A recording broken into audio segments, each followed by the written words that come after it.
సీరియల్లో సినిమాలో నటించాలనుకుంటున్నారా? అయితే వెంటనే మా యాక్టింగ్ స్కూల్లో జాయిన్ అవ్వండి. హాయ్ హలో నమస్తే, వెల్కమ్ టు సుమన్ టీవీ. నేను మీ సంజయ్. హైడ్రా అంటే ఏంటి? అసలు హైదరాబాద్లో ఏం జరుగుతుంది? అసలు ఈ హైడ్రా ఉద్దేశం ఏంటి? ప్రభుత్వం ఏ ఉద్దేశపూర్వకంగా హైడ్రాని రూపొందించింది? ఎఫ్టీఎల్ అంటే ఏంటి? బఫర్ జోన్ అంటే ఏంటి? ఏ విధంగా కట్టడాలు కూలుస్తున్నారు? ఇలా ఎన్నో ప్రశ్నలు ప్రజల్లో ఉన్నాయి. ఇలాంటి ప్రశ్నలన్నిటికీ మనకి సమాధానం చెప్పడానికే హైకోర్టు అడ్వకేట్ రాజేష్ గారు ఉన్నారు. ఆయనతో మాట్లాడదాం. నమస్కారం సార్. నమస్కారం. ఇప్పుడు హైదరాబాద్లో మారుమోగుతున్న పేరు ఏమన్నా ఉందంటే హైడ్రా. ఇప్పుడు అక్రమ కట్టడాలని, గొలుసు కట్టు చెరువుకు ఆనుకుని కట్టడాలు కట్టిన ప్రతిదాన్ని కూల్చుకుంటూ వెళ్తున్నారు. అసలు ఇదంతా ఒక కక్ష సాధింపులా జరుగుతుంది, అక్రమంగా డబ్బులు వసూలు చేయడానికి ఇది ఉద్దేశపూర్వకంగానే రూపొందించారని చెప్పేసి బయట చర్చలు జరుగుతున్నాయి, ప్రతిపక్షాలు వాదిస్తున్నాయి. దాని గురించి మీ సమాధానం ఏంటండి? ఫస్ట్ హైడ్రా అంటే ఏంటి అనేది తెలుసుకుందాం. అసలు హైడ్రా అంటే ఏంటిది అనేది మనం తెలుసుకునే క్రమం లోపల ఒకటే హైడ్రా ఫుల్ ఫామ్ ఏం చెప్తున్నారు అంటే, హైడ్రా అంటే ఏంటిది అంటే Hyderabad disaster response and asset management and protection అని చెప్తా ఉన్నారు.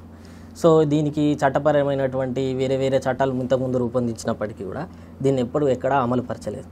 గత ప్రభుత్వాల నిర్లక్ష్యాలు అవి ఇవి ఏవో ఉండవచ్చు, వాటికి ఇతర కారణాలు ఉన్నాయి. వాళ్ళు సరైన కారణాలు లాజికల్గా డిప్లొమాటిక్ ఆన్సర్స్ చెప్పుకుంటూ వస్తూ ఉన్నారు ఇతర ప్రభుత్వాలు. కానీ ఈ ప్రభుత్వం అట్లా కాకుండా హైదరాబాద్ ఈలో ఉన్నటువంటి అసెట్స్ని వీటన్నిటిని కాపాడడానికి కోసం ఈ కుంటలు, చెరువులు, ముందుగా హైదరాబాద్ అని అంటేనే సిటీ ఆఫ్ లేక్స్ అని చెప్పేసి చెప్తూ ఉంటారు అందరూ. సో ఇటు సిటీ ఆఫ్ లేక్స్లో ఉన్నటువంటి చెరువులు, కుంటలు, నాలాలు కాపాడడానికి కోసం, వాటి ఆక్రమణను కాపాడడానికి కోసం స్పెషల్గా ఒక సంస్థను ఏర్పాటు చేసింది, అదే హైడ్రా. సో ఈ హైడ్రాకి స్ట్రిక్ట్గా ఏం చెప్పారు అని అంటే, ఈ కుంటలు, ఈ చెరువులు, ఈ నాలాలు ఏవైతే ఉన్నాయో వీటిని కాపాడడానికి కోసం, వీటి ఎంక్రోచ్మెంట్స్ అన్నిటిని తీసేయడానికి కోసం ఒక కమిషన్ని ఎస్టాబ్లిష్ చేసింది. పూర్తిగా అవగాహన ఉన్నటువంటి ఒక పోలీస్ ఆఫీసర్ని, ఒక యూపీఎస్సీ చదువుకున్నటువంటి ఒక పర్సన్ని తీసుకొని వచ్చి, ఈ చట్టపరమైనటువంటి అవగాహన ఉన్నటువంటి వ్యక్తిని తీసుకొచ్చి, రంగనాథ్ గారిని తీసుకొచ్చి ప్రభుత్వం ఏర్పాటు చేసి పెట్టింది. సో వారు కూడా ఏం చేస్తూ ఉన్నారంటే, ముందుగా హైడ్రా పరిధిలో వచ్చినటువంటి, అంటే హైడ్రా కమిషన్ చేయాల్సినటువంటి కార్యాచరణని రూపొందించుకొని చట్టపరమైనటువంటి విషయాలు చూసుకొని ముందుకు పోతున్నట్టుగా మాకు సమాచారం ఉన్నది. అది చూస్తూ ఉంటే కూడా కనబడుతూ ఉన్నది. సో ఈ హైడ్రా అనేది ఏం చేస్తూ ఉంటుంది ముఖ్యంగా అనేది మనం తెలుసుకోవాల్సిన విషయం. హైడ్రా అనేది చేసే పని ఏంటిది అని అంటే, ఇది చెరువులు, కుంటలు, నాలాలు, వీటికి దగ్గరలో ఎక్కడైతే కట్టకూడని, అంటే నిర్మాణాలు చేయకూడని ప్రదేశాలలో ఎక్కడైతే నిర్మాణాలు ఉన్నాయో, ఎక్కడైతే కబ్జా చేయబడిందో, ఆక్యుపై చేయబడిందో అట్లాంటి వాటిని అన్నింటినీ రిటర్న్ తీసుకుంటా ఉన్నది. అక్కడ ఉన్నటువంటి కట్టడాలన్నింటినీ కూల్ చేస్తూ ఉన్నది. ఇది కూల్ చేసుకుంటే ఏం చేస్తూ ఉన్నది అంటే, అక్కడ ఉన్నటువంటి ఆ ప్రాంతం ఏదైతే సెన్సిటివ్ ప్లేస్ ఉంటుంది, ఈ చెరువుకి, కుంటకి, నాలాకి మధ్యలో ఉన్నటువంటి తర్వాత ఉన్నటువంటి ప్లేసు చాలా సెన్సిటివ్ ఉంటుంది. ఆ సెన్సిటివ్ ప్లేస్ని కాపాడడానికి కోసం పూర్తి ప్రయత్నాలు చేస్తూ ఉన్నారు. సో హైడ్రా అనేది మంచిదే అని చెప్పొచ్చు, మంచిది అని చెప్పడానికి కూడా పూర్తి అవకాశాలు ఉన్నాయి. ఇది కాపాడడానికి కోసం ఒక మంచి చర్యనే ప్రభుత్వం మంచి చర్య తీసుకుందని చెప్పడానికి ఎటువంటి సందేహం లేదు. అసలు నోటీస్ పీరియడ్ అనేది ఇవ్వకుండా కూలుస్తున్నారు అని చెప్పేసి బయట వార్తలు నడుస్తాయి, వాటి గురించి ఏమంటారు? సరే, నోటీస్ ఇవ్వలేదు, చేయలేదు అనే దానికంటే ముందు ఫస్ట్ హైడ్రా అసలు ఏం చేస్తుంది, ఎక్కడ ఏం చేస్తుంది అనేది తెలుసుకోవాలి మనం. ఏం చేస్తుంది అని అంటే, హైడ్రా ఏం చేస్తుంది అని అంటే, ఎక్కడి స్థలాల నుంచి తీసేస్తుంది, నోటీస్ ఇవ్వాలన్నా వద్దా దానికి అనేది మొదటి ప్రశ్న. అంటే అందరి దగ్గర ఉన్నట్టు సందేహం. నేనేం చెప్తున్నా అంటే, చెరువు ఫస్ట్ దీనికి తెలుసుకోవడానికి ట్యాంక్ బెడ్ వీటిపైన అవగాహన ఉండాలి మనుషులకి, ఎవరికైనా సరే. ట్యాంక్ బెడ్ అంటే శిఖం భూమి అంటారు. మనం శిఖం పట్టా అనగానే అందరికీ తెలుస్తుంది, రియల్ ఎస్టేట్ చేసే వాళ్ళకి కానీ, ఈ గ్రామ స్థాయిలలో కొంత భూమి అటు ఇటు అమ్ముకునే రియల్ ఎస్టేట్ చేసే వాళ్ళకి కానీ, వ్యవసాయం చేసే వాళ్ళకి కూడా తెలుస్తుంది. ఇది శిఖం దార్ అని కూడా అంటారు. ఈ శిఖం పట్ట, ఎఫ్టీఎల్, దాని తర్వాత ఈ బఫర్ జోన్, ఈ రెండిట్లో కొంత డిఫరెన్స్ ఉంది. రెండు ఒకటే, కాకపోతే డిఫరెన్షియేట్ చేసి అర్థం చేసుకోవడానికి చెప్పేటప్పుడు రెండిట్లో ఒక డిఫరెన్స్ ఉంది. ఎట్లా ఉంటుంది అని అంటే, జనరల్గా అసలు ఎఫ్టీఎల్ అంటే ఏంటిది అనేది మనం తెలుసుకున్నప్పుడే ఈ విషయం అర్థమవుతుంది. ఎఫ్టీఎల్ అంటే అసలు ట్యాంక్ బెడ్ అంటే ఏంటిది ముందు తెలుసుకున్నాం. ట్యాంక్ బెడ్ అని అంటే ఇట్లా ఉందనుకున్నాం చెరువు, ఉదాహరణకి దీని నిండా నీళ్ళు నిండుతాయి. ఇది చెరువు ఎప్పుడైనా కొంత లోతు ఉంటుంది కాబట్టి దాని నిండా నీళ్ళు నిండుతాయి. ఈ చెరువు ఇది ఇట్లున్న తర్వాత దీంట్లో ఏం జరుగుతుంది అని అంటే, వర్షం పడ్డప్పుడు సాధారణంగా నీళ్ళు ఇందులో ఉంటాయి. వర్షం పడి చెరువు నిండినప్పుడు కొంత ప్రాంతం ఎక్కువ వరకు నీళ్ళు వస్తాయి. ఈ ప్రాంతం ఎక్కువ నీళ్ళు వచ్చినప్పుడు అంటే ఫుల్ ట్యాంక్ ఫుల్ అయినప్పుడు, ఆ చెరువు అనేది నిండుకున్నప్పుడు, పూర్తిగా నిండుకున్నప్పుడు అవతల సైడ్ నుంచి మత్తడి పోసిపోతూ ఉంటుంది. మత్తడి అంటే ఓవర్ఫ్లో పోతూ ఉన్నప్పుడు ఏం జరుగుతుంది అని అంటే, ఇందులో నుంచి కొంచెం నీళ్ళు ఎక్కువ వస్తాయి. ఇది నీళ్ళతోని కవర్ అయిపోతుంది ఒక భూమి. దాని వరకు ఫుల్ ట్యాంక్ లెవెల్ అని అంటారు. ఆ తర్వాత నుంచి ఇంకో కొంత భూమి ఎట్లా ఉంటుంది అంటే బురదతో దాంతో దీంతో ఉంటుంది భూమి. దాన్ని బఫర్ జోన్ అని అంటారు. అంటే డిఫరెన్షియేట్ చెప్పడానికి కొంతమంది FTL, FRL, బఫర్ జోన్ వీటన్నిటిని కలిపి ఒక రకంగానే ఉంటారు. కానీ ఒక డిఫరెన్షియేట్ చేసి ఎక్స్ప్లెయిన్ చేసుకొని అర్థం చేసుకోవడానికి కోసం ఉండేది మనం చెప్తా ఉన్నాం. సో ఈ ఫుల్ ట్యాంక్ లెవెల్కి ఈ బఫర్ జోన్కి ఒక డిఫరెన్స్ ఉంటుంది అనమాట. ఈ ఫుల్ ట్యాంక్ లెవెల్ నుంచి దాటి కొంత ముందుకు వస్తే బఫర్ జోన్. సో ఈ బఫర్ జోను అనేదాన్ని ఇందులో కూడా ఈ ఎవరైతే పేద ప్రజలు ఒకప్పుడు ఉండేవాళ్ళో వాళ్ళకి ఏం చేసేది అంటే వర్షపాతం తక్కువ ఉన్నప్పుడు ఇక్కడ ఉన్నటువంటి భూమి సారవంతమైనటువంటి భూమి ఉంటుంది. చెరువు అడుగు భాగంలో ఉన్న భూమి సాధారణంగా సారవంతంగా ఉంటుంది. అది ఏం జరుగుతుంది అంటే పంట వేసుకొని ఏదో చిన్న చేసుకోవచ్చు. సో అది చట్టపరంగా చేయొద్దు. కానీ ప్రభుత్వాలు ఏం చేసినాయి అంటే ఒకప్పుడు, ఇప్పుడు కర్ణాటకది కూడా నా దగ్గర ఒక ఆర్డర్ ఉంది, తెలంగాణది కూడా ఉంది, మీకు కావాలంటే తర్వాత ఇస్తాను నేను. ఏం చేసినాయంటే ఒకప్పుడు ప్రభుత్వాలు కూడా ఏం చేసినాయంటే ఈ పేద ప్రజలు ఎవరైతే భూమి లేని వాళ్ళు ఉంటారో, రైతులు ఎవరైతే ఉంటారో వాళ్ళు ఏం చేసేవాళ్ళు అని అంటే ఇక్కడ వానాకాలం కాకుండా మిగతా కాలంలో ఫుల్ ట్యాంక్ లెవెల్లో ఫుల్ ఉన్నప్పటికీ కొంచెం తగ్గుతుంది కదా వాటర్, వర్షపాతం లేనప్పుడు అంటే వర్షాలు లేనప్పుడు. అప్పుడు ఏం జరుగుతుంది అంటే ఇక్కడ ఉన్న భూమి ఖాళీగా ఉంటుంది, నీళ్ళు ఉండదు. నీళ్ళు ఉండనప్పుడు ఏం చేస్తారు అంటే దీంట్లో చిన్న చిన్న పంటలు పండించుకుంటారు. ఇప్పుడు మనకు హైదరాబాద్ చుట్టుపక్కల పోయి చూస్తే శంకర్పల్లి దగ్గర పోయి చూడొచ్చు, మనం కోకాపేటలో కూడా చూడొచ్చు. కొంత దగ్గర పోయి చూసినప్పుడు వర్షాలు పడని టైంలో పోయి చూస్తే అక్కడ ఆకుకూరలు, గోంగూర ఇట్లాంటి ఆకుకూరలు, కూరగాయలు అవి పండించుకుంటూ ఉంటారు. తద్వారా వాళ్ళకి కొంత లాభం చెందుతుంది. సో దీన్ని శిఖం భూమి అని అంటారు ఉదాహరణగా. సో ఈ శిఖం భూమిలో కల్టివేషన్ చేయడానికి ఉన్న చట్ట ప్రకారంగా హక్కు లేదు ఎవరికి. కానీ పేద ప్రజలు అక్కడ పంట పండించుకుంటూ ఉంటారు, భూమి ఖాళీగా ఉంది కాబట్టి ఒక జీవోలో ఇష్యూ చేసేసి, ఒక ఆర్డర్ ఇష్యూ చేసేసి ఏం చేస్తుందంటే ఈ శిఖం భూమిలో పంట పండించుకోవచ్చు.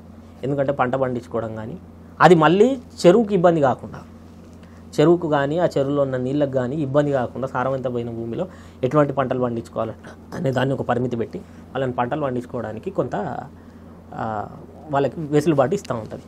అట్లనే దానికి ఆర్డర్స్ కూడా కొన్ని ఉన్నాయి దానికి సంబంధించినవి, కొంతమంది ఊర్లలో కూడా చేసుకుంటూ ఉంటారు. అయితే ఈ FTL ఫుల్ ట్యాంక్ లెవెల్ వీటిలో పట్టాలు ఇష్యూ చేయడం స్టార్ట్ చేసింది. పట్టాలు ఎందుకు ఇష్యూ చేసింది అని అంటే ఉన్నోళ్ళు ఒక 4-5 ఉంటారు. కొంతమంది ఏం చేస్తారు అని అంటే 1 ఎకరం దున్నుకోగలుగుతాడు, ఒకటి 4 ఎకరాలు దున్నుకోగలుగుతాడు.